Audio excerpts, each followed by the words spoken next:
situation with American to learn the possible hijack? Today, our fellow citizens, our way of life, our very freedom came under attack in a series of deliberate and deadly terrorist acts.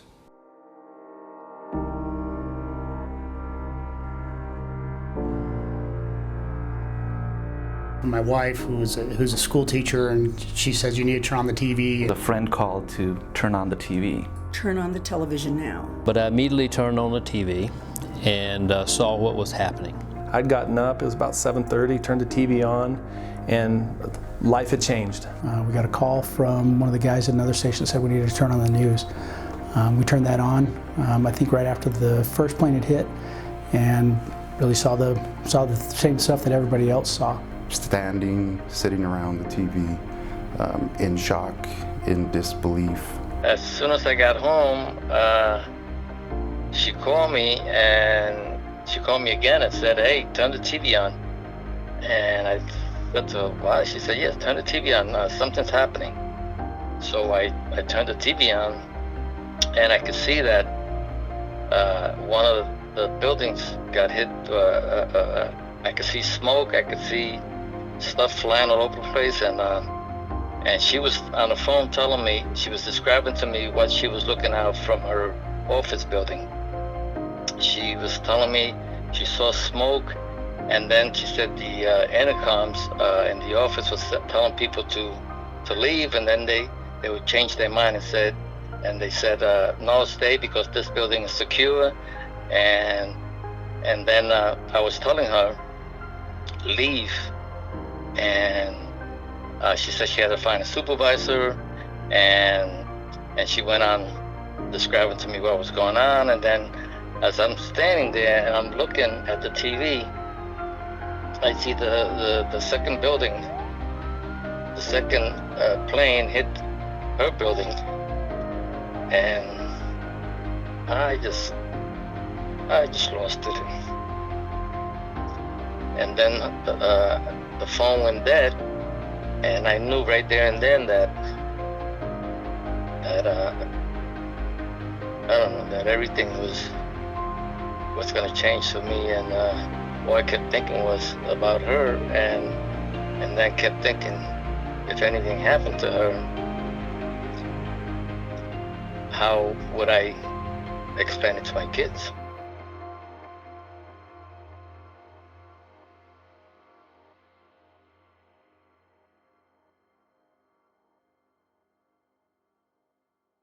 Like anybody, we were anxious to help. The rest of the world was anxious to help. But on the second day, on the 12th, when we arrived, that's where it really settled in. More than you could ever conceive of, watching a TV screen, looking at pictures. The sight was just so unbelievable, so inconceivable. But my feeling that day was, when I was there, the first thing that came into my mind, and to this day I say it was very surreal. It's almost hard to actually believe that the towers came down. It was a permanent structure. It was always there. It was the pride of the city. It was the tallest buildings. You really could not really, envision it as a reality. And of course it was. When I got there, I couldn't even breathe.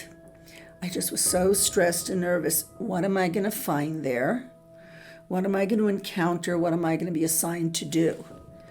But once I got going, my breathing was perfect, and I just forgot about everything else and doing for others. There was so much ash and stuff, and from papers and rocks and stone, but ash on the ground. And you knew there were human bodies in there that totally disappeared. And you were walking through those entities.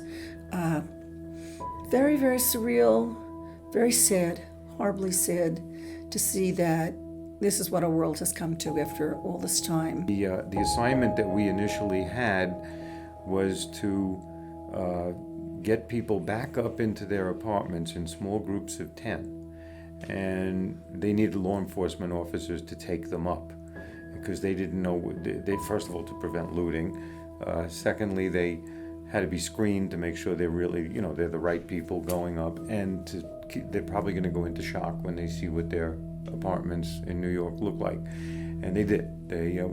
We went into basically powerless, very severely damaged buildings that first day, and we took them in groups of 10, and we would walk up as many flights as it is, no elevators, 26, 35, whatever floors that we had to climb with these groups. And this one's apartment is here. We'd go in the apartment, they'd open the front door, and they're ready to race in and look for anything, again, from their pet to their belongings or whatever that they were allowed to bring out. And we'd literally have to grab them by the shirt like this because there's no wall.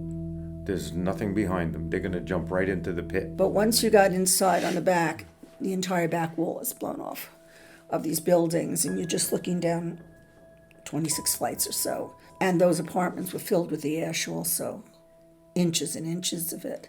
They were not allowed to take cameras. No photographs. No photographs, because it was a crime scene. World's biggest crime scene. They had to take out whatever they could carry. And you would say to them, do you have a suitcase or a few backpacks or anything you could start to shove things in as fast as you can? And there are people who really wanted to be there longer. And I said, I'm sorry, we can't leave you. You'll be arrested because only law enforcement's supposed to be here. We don't want that to happen, so you're going to have to just really start to think quickly, and we would name things that, for them to focus on, because they were in shock.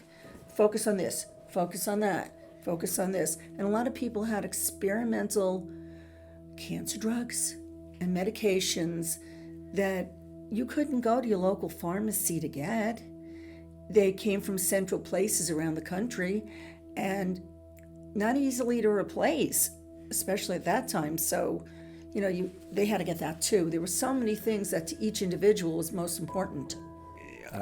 I get a call on my radio when I'm about half done with this group entering their respective residences. I get a call on my radio from a female detective from our agency who's in the building next door, named Madeline. And Detective Madeline says, Loring, I need you now. Meet me out in front of the building I'm in. And I said, I can't. I have this group of people. She says, no, I need you now in front of the building. I said,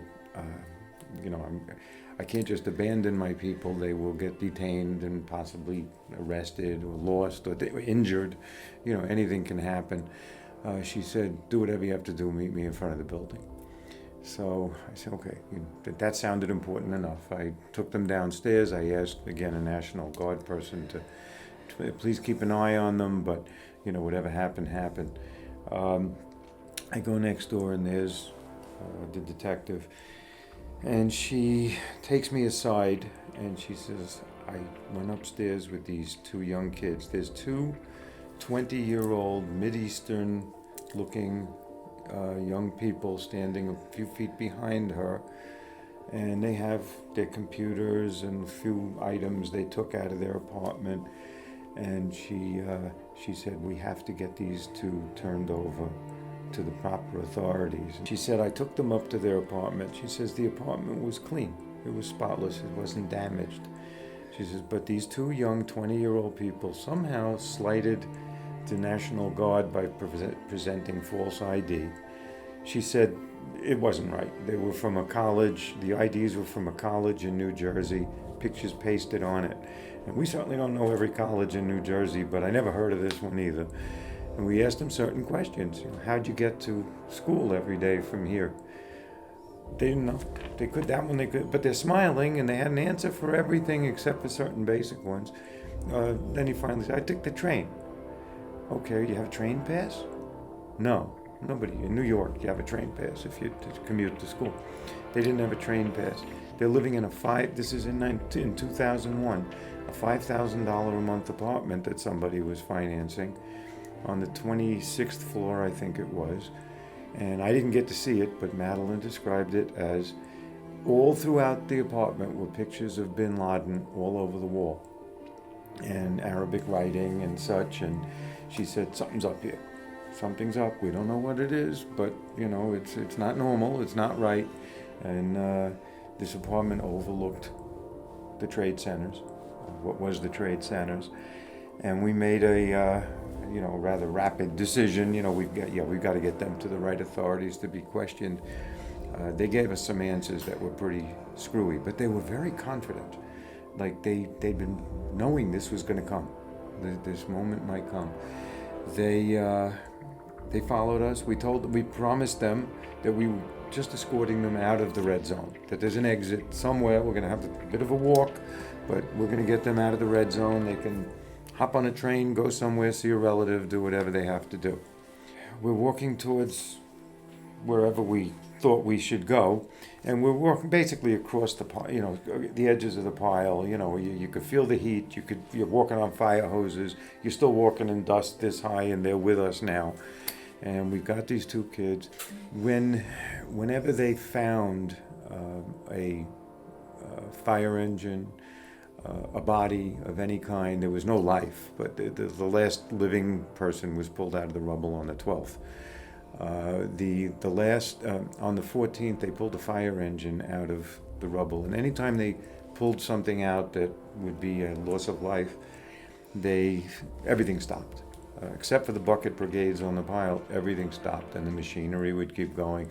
But everyone working in the peripherals right around it would stop what they're doing, total silence. A bell would ring.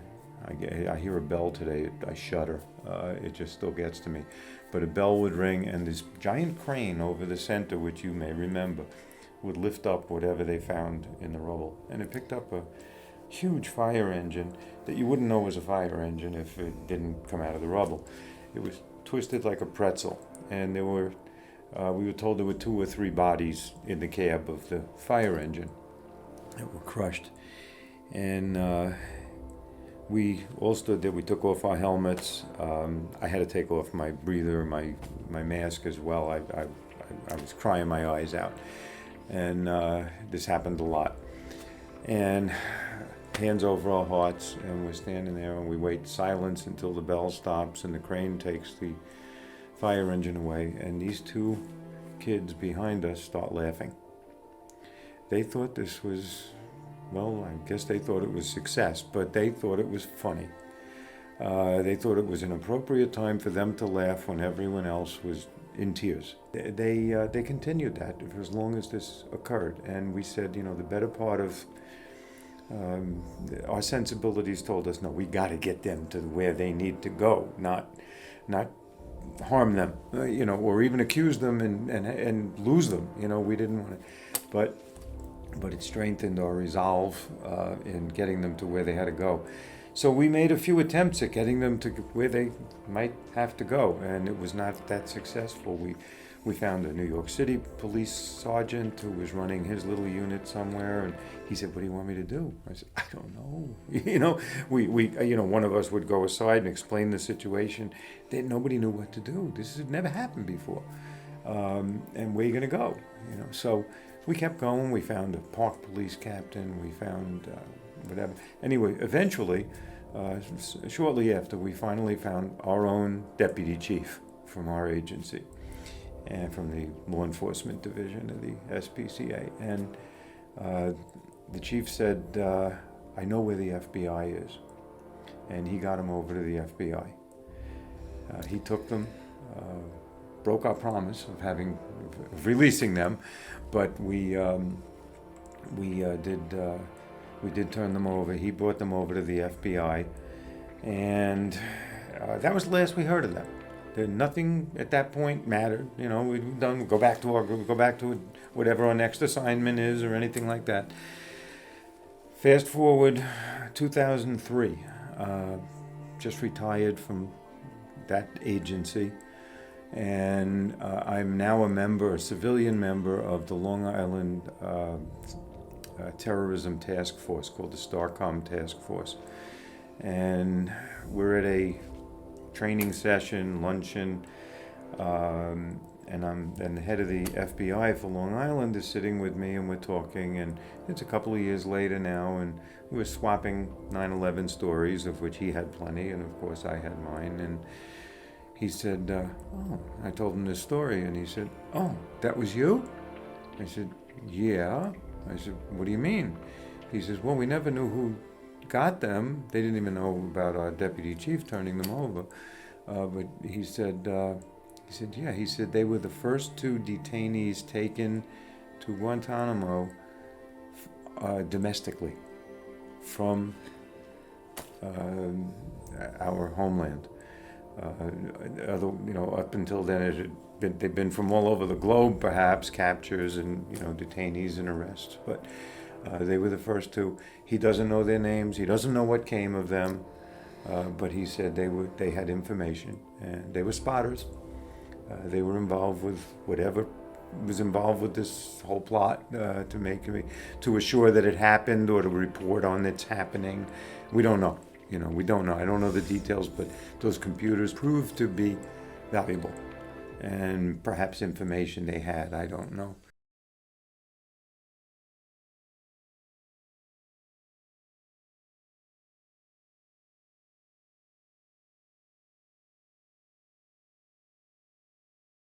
It changed my whole life, to tell you the truth, because I'd never, ever thought I would be in a situation that I've been through until today.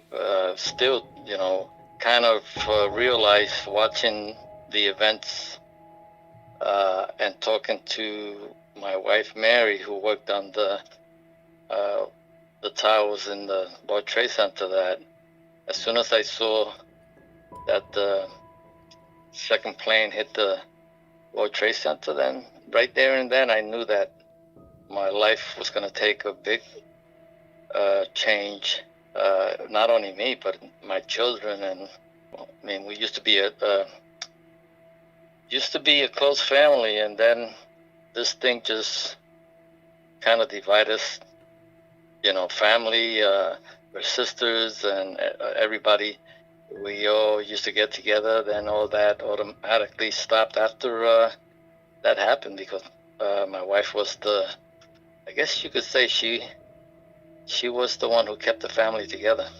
I made a promise to her that if anything ever happened, that we will raise these kids to be grown men and make sure they were able to fend for themselves. And that was always back in my mind, and those were the words she said: make sure they grow up to be men, and they're men now.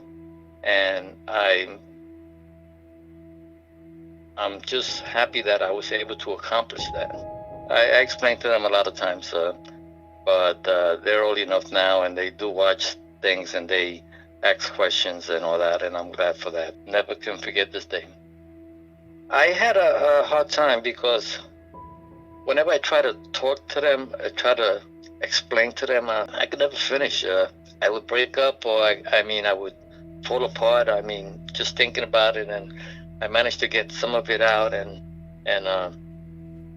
try to, not let them see me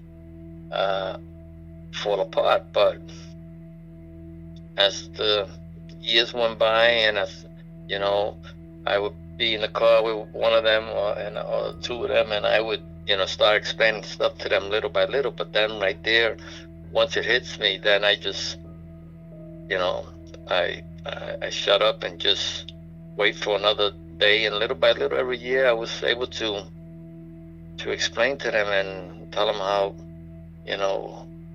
how great their mother was, and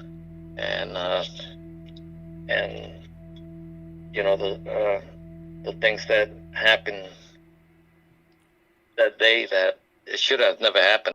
A lot of people experience different things.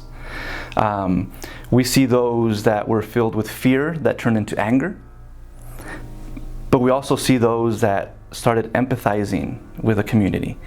We saw a lot of bad things happen, but also a lot of good things. We saw humanity at its best. And what I recommend moving forward is that we focus on the goodness of people, not on the badness of people.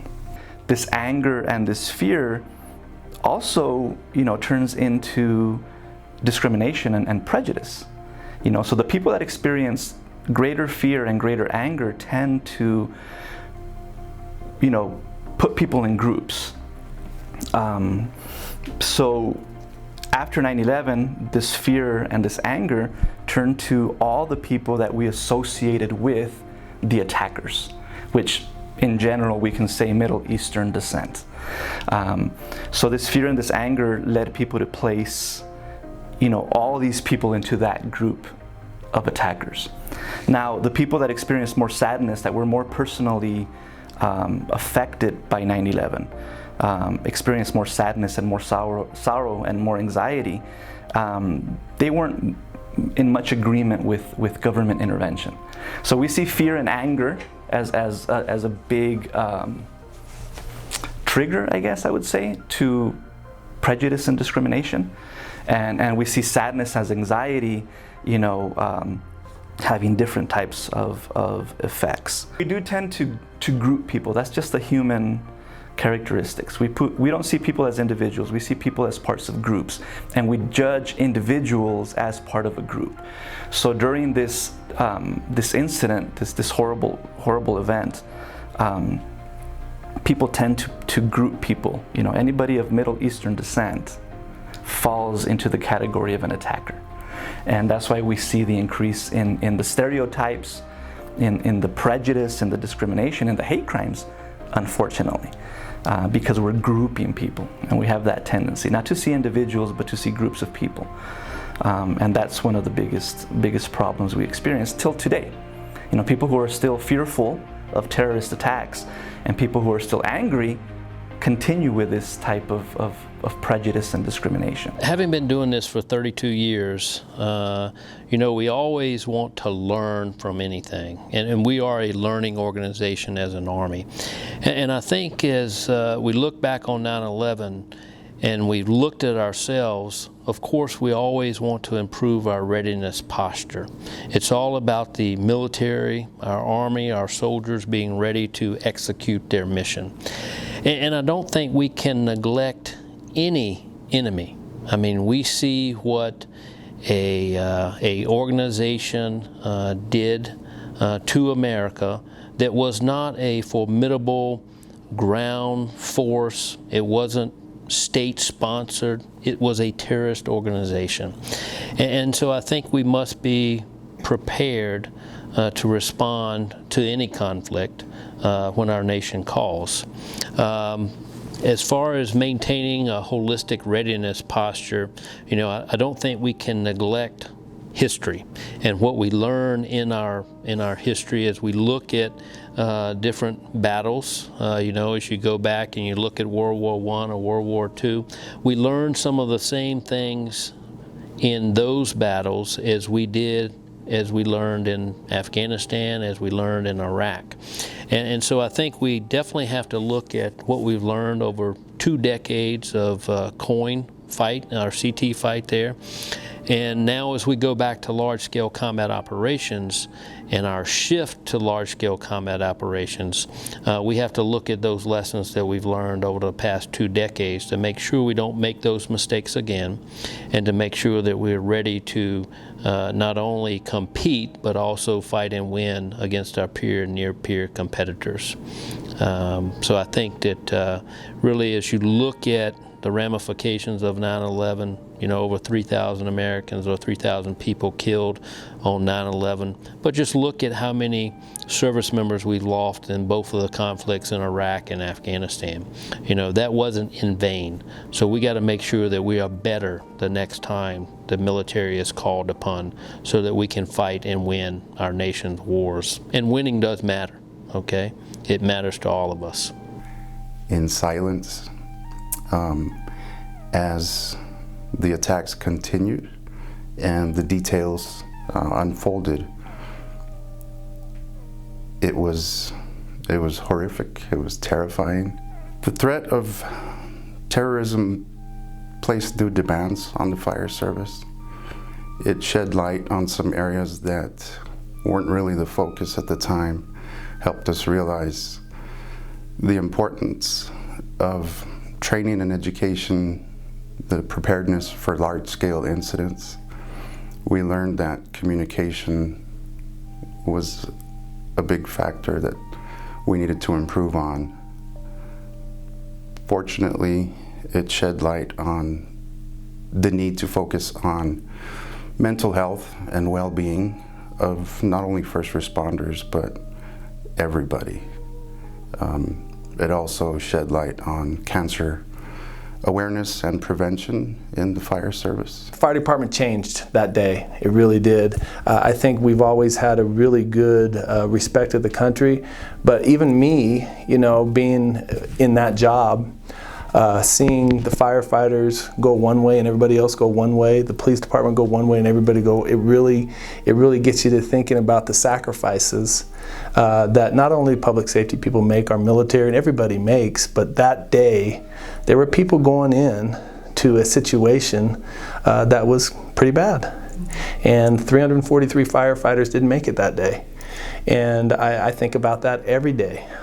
Being the fire chief, I have a responsibility to the 72 employees that I have every day to make sure that they come home and go home to their loved ones. And I take that very serious. And that day, 343 people didn't go home from the fire department's perspective. I wonder how those messages were sent. And so when I think about that, I take that responsibility and wanting my folks to be safe, and what can I do to make sure that they're safe on a daily basis. I think we are always looking at ways to more efficiently and safely respond to emergency calls.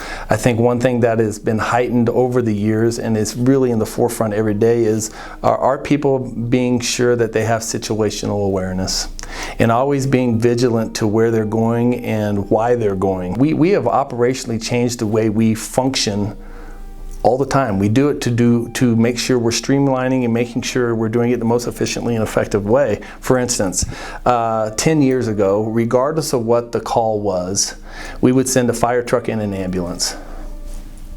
We don't do that anymore because it's not the most efficient and effective way to do this. We triage our calls, and based on what the nature of the call is, we will either just send an ambulance or we will send just a fire truck. If somebody's in cardiac arrest, then we will send the forces because you're going to need the manpower. And thankfully for us, with CCOM, a regional dispatch center, and emergency medical dispatch, it's really helped us triage better, so we are using our resources better. Financially, it helps financially. A fire truck is expensive. If we don't have to send a fire truck to a medical call, it saves money. And it also keeps them available for the more critical calls. So we are ever changing, ever looking at ways to be more efficient and effective. Rules change as things progress from that. There has been a lot more classes that involved these kind of situations, more safety aspects of stuff. You know, again, just the up training, the equipment wise, just everything safety. New safety stuff that we could get involved with is changed. Starting to do some training for domestic terrorist type events, but this really pushed us forward leaps and bounds. It really helped us integrate with the law enforcement community. We're doing a whole lot more integrated training and responses now. I don't think that's only a response to 9/11. I think it's also a function of the increasing active violence events that we're seeing.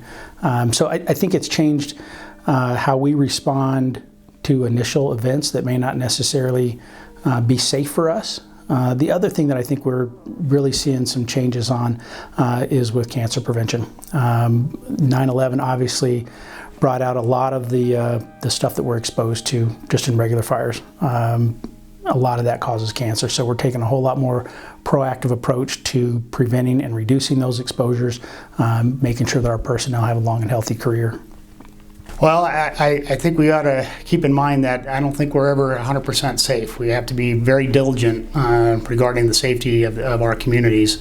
And we need to work together, not as individual communities, but as a whole. There's a lot of information out there, and there's a lot of threats, and I think we just need to be aware of those types of threats and not get complacent with our day-to-day lives and realizing that this can happen at any time if we're not careful. We've done a lot of work though on dealing with active shooter or active killer type situations. It's not just, it wasn't just 9/11, obviously Columbine, all the school shootings, that kind of stuff drove this, but there have been terrorist instances in other countries where this type of stuff has happened at schools, and so that planning and that thought process about helping the schools stay secure and businesses and those type of things were a big deal. And Cochise counties, I feel blessed to be down here. All the leaders, we know each other by first name. We have each other on the phones. We can call each other. They're always willing to help. We've had a couple incidents here. We've had to evacuate the high school for bomb threats. They evacuate the high school. We go to a reunification center, and I've got Homeland Security Border Patrol standing there waiting, saying, "What do you want us to do for you?" And they would even just stand there at a gate at a reunification center, guarding it to make sure that the kids are safe. And that's not one of the primary duties, but they're there to help. And I think that is one of the big positive impacts that has come from this. National security is an expectation, a responsibility of me being a sheriff, of every elected official, and every American. We can never avoid or forget that national security is the responsibility of every American. Just last month, our deputy chief passed away from his illnesses. And anything that Loring is doing now concerning 9/11 is in honor and memory of Stephen Norman. He didn't get sick for 10 years. Loring got sick 2 years later, 2 years after 9/11. And he suffered plenty. He was a very interesting character who did a lot of charity work and a lot of good for a lot of people. He should have been given the opportunity to live to a ripe old age. And we remember him vividly. He was very important in our lives for many years. So many gave their lives and are still giving their lives. People who are dying regularly now. In law enforcement, in the fire department. Civilians who were in the area. Children who went to school. I remember there was a school, I don't know if it was elementary or middle school or whatever, but on 9/11 and in the weeks to follow, they set up in that school, doctors volunteered, chiropractors, massage therapists, to all massage the feet and the bodies of all the responders and first responders who were just so exhausted. When the kids returned to school some months later, that was a contaminated building, and these young... Even though they cleaned it up, there was never a way to clean it. And this is just one of many examples that these young innocent children are dying today. They're sick from what happened 20 years ago. Yeah. We're losing them. Never forget. Because when we forget history, it repeats itself. And that's in any entity, any war, anything. We're supposed to learn from the past and grow and see how we could change things and evolve into better people. So I guess it all comes up to a decision, to a perspective. What are you going to focus more on? The fear and the anger and the attacker? Or are you going to focus on the goodness of humanity and how we're able to come together and help each other and pull each other out and support each other? So we still see, this political intolerance. We still see the stereotyping. Unfortunately, I mean, the media, movies, for example. Who's the bad guy? Who's the bad guy? So it all depends on your perspective and what perspective you're feeding. I hope we feed the goodness. I hope we feed empathy. I hope we feed that side of us that helps us be better people instead of feeding the discrimination and the hate. So it comes up to a decision. What are you going to focus on? The day we forget 9/11 is the day we're going to be in trouble in this country.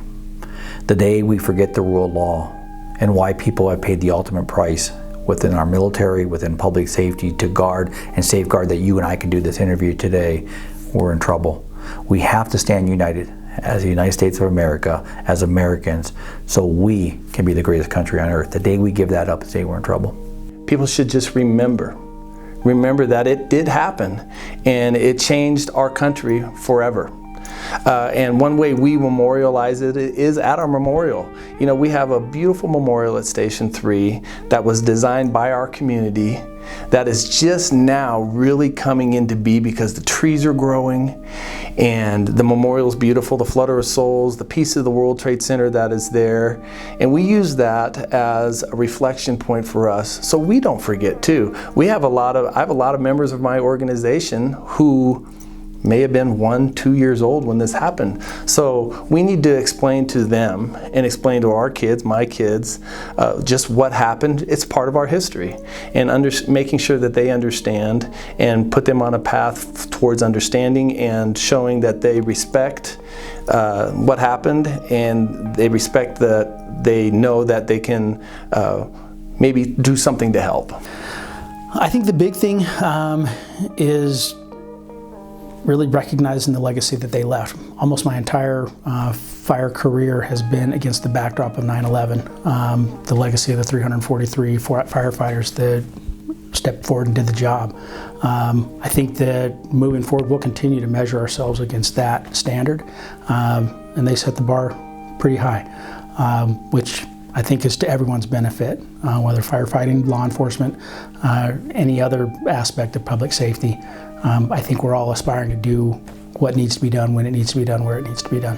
You're only here for a short time on Earth, and you have to try to enjoy life, and you know, love your neighbor and your friends, and try to because in this life you never know what could happen, what could be around the corner, or what can.